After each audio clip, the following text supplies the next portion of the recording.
안녕하세요. 1월 17일 월요일 아침입니다. 말씀과 함께 새롭게 오는 소망의 아침을 시작하겠습니다. 루이 기글리오는 그리스도인은 사람의 인정을 받기 위해서가 아니라 그리스도께서 받아주신다는 확신으로 산다라고 이야기합니다. 마태복음 9장 27절로 38절까지 말씀을 본문으로 하여 예수님의 공율 사역과 상반된 반응이라고 하는 주제로 함께 은혜를 나누기를 원합니다.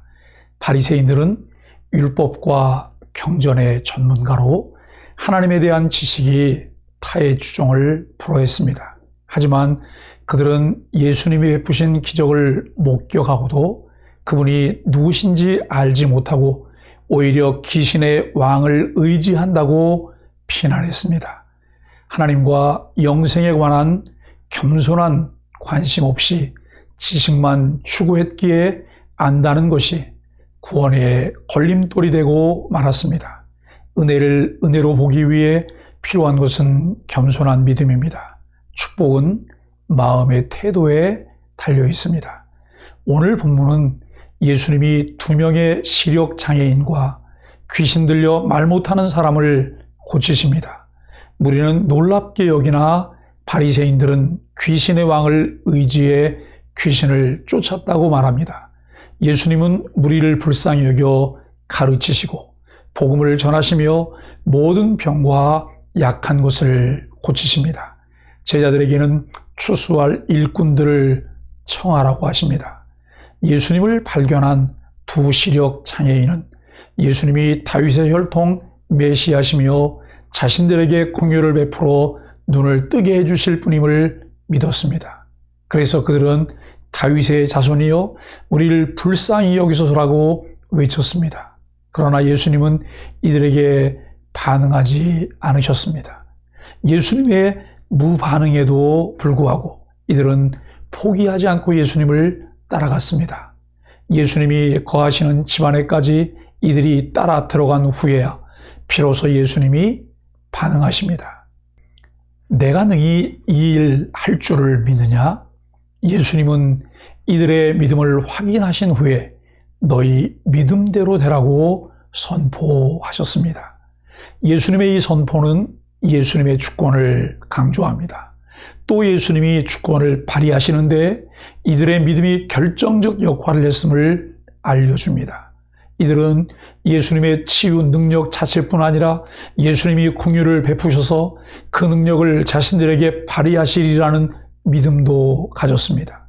맹인들의 눈을 밝히신 후에 예수님은 귀신 들려 말 못하는 자를 죽기로 고쳐주셨습니다. 예수님의 죽기 사역에 보통 사람과 바리새인들의 반응이 나뉘어집니다. 사람들은 귀신을 쫓으시는 예수님의 권세에 놀라며 지금까지 이스라엘에서 볼 수 없었던 사건이라고 감탄합니다. 반면 바리새인들은 귀신의 왕의 힘을 빌린 것이라고 비난했습니다. 바리새인들 같이 불신앙이 자리 잡고 있으면 예수님의 정체성과 사역의 정당성을 뒷받침해주는 어떤 놀라운 사건도 결국 부정적으로 해석하게 됩니다. 예수님이 누구신지, 그분이 어떤 일을 하셨는지를 객관적으로 볼 수 있는 자세와 그것을 믿음으로 받아들이려는 신앙적 태도가 무엇보다도 중요합니다.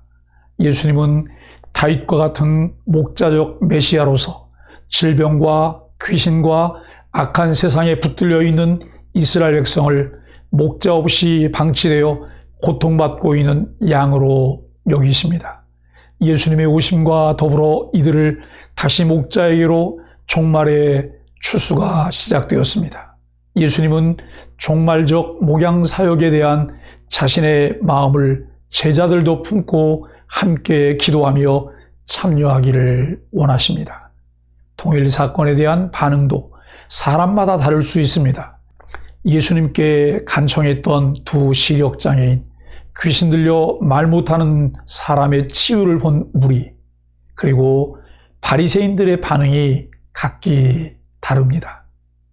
예수님을 통해 보게 된 두 시력장애인은 예수님이 아무에게도 말하지 말라 당부하셨음에도 말하지 않고는 견딜 수 없어 예수님이 행하신 일을 많은 사람에게 전합니다. 귀신 들려 말 못하던 자가 나은 것을 본 무리는 기이여기며 놀랍니다.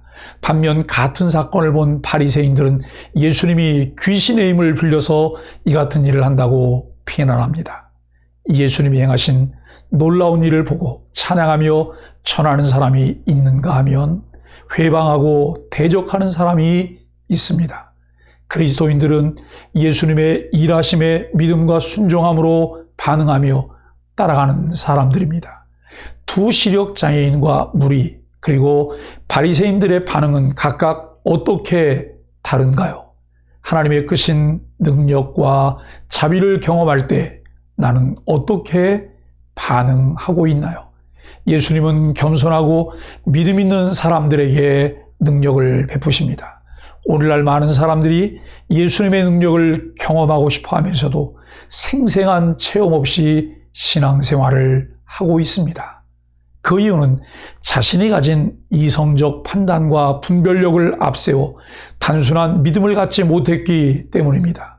우리가 예수님께 나아갈 때는 우리의 불완전한 이성을 말씀보다 더 의지하는 어리석음을 회개하고 그분의 말씀을 믿음으로 받아들여야 합니다. 그럴 때 예수님의 능력을 생생하게 경험할 수 있습니다. 그리스도인은 예수님이 사람을 보시는 관점을 배워야 합니다. 예수님이 도시와 마을을 두루 다니신 이유는 천국 복음을 전하시고 많은 사람을 온전하게 하시기 위함이었습니다. 예수님은 경제적 가난과 영적 곤고함 가운데 살고 있는 많은 무리를 보셨습니다. 그들은 목자 없는 양처럼 갈 바를 모르고 푸른 초장 실만한 물가를 찾지 못해 지친 자들이었습니다. 예수님은 제자들에게 연약한 이들을 하나님께로 인도하는 사명을 잘 감당하라고 당부하십니다. 예수님을 아직 만나지 못해 비참한 삶을 사는 사람들에게 천국 복음을 전하는 사명이 그리스도인들에게 있습니다. 긍휼의 눈으로 사람들을 볼 때 비로소 그들에게 꼭 필요한 구원이 보입니다. 목자 없는 양 같은 무리를 보시며 예수님은 어떤 감정을 느끼셨나요? 추수하는 일꾼으로서 내가 참 목자이신 예수님께 이끌 사람은 누구인가요? 사랑하는 소망의 가족 여러분, 모든 그리스도인들이 그리스도의 능력을 경험하고 싶어 합니다. 그런데 우리 속에 있는 불신과 교만 때문에 주님의 능력을 경험하지 못합니다. 이러한 죄인들을 회개하며 약속하신 말씀을 오롯이 신뢰하십시오. 주님을 신뢰하고 약속의 말씀을 굳게 붙잡으며 도움을 구하는 자들에게 놀라운 은혜와 능력을 베풀어 주십니다. 애굽의 바로는 하나님의 10가지 재앙을 받고도 하나님을 인정하지 않았습니다. 예수님 당시 종교 지도자들 역시 예수님의 사역들을 보고도 다윗의 자손으로 오신 예수님의 메시아 되심을 인정하지 않았습니다. 예수님은 우리의 메시아요 왕이십니다. 이를 믿고 입술로 고백하며 추수할 것이 많은 이때 주의 부르심에 응답하며 일꾼이 되어 예수 그리스도의 복음을 전하게 되길 예수님의 이름으로 간절히 축복합니다. 함께 기도하겠습니다. 목자 없는 양 같던 제 삶에 찾아오셔서 치유하시고 회복하시는 주님 은혜에 감사드립니다. 주님이 행하시는 일에 대한 모든 의심을 거두고 기쁨으로 찬양하게 하여 주옵소서. 주님의 마음을 품은 선한 일꾼이 되어 세상에서 천국 복음을 가르치고 두루 전파하게 하여 주옵소서. 예수님의 이름으로 간절히 기도합니다. 아멘.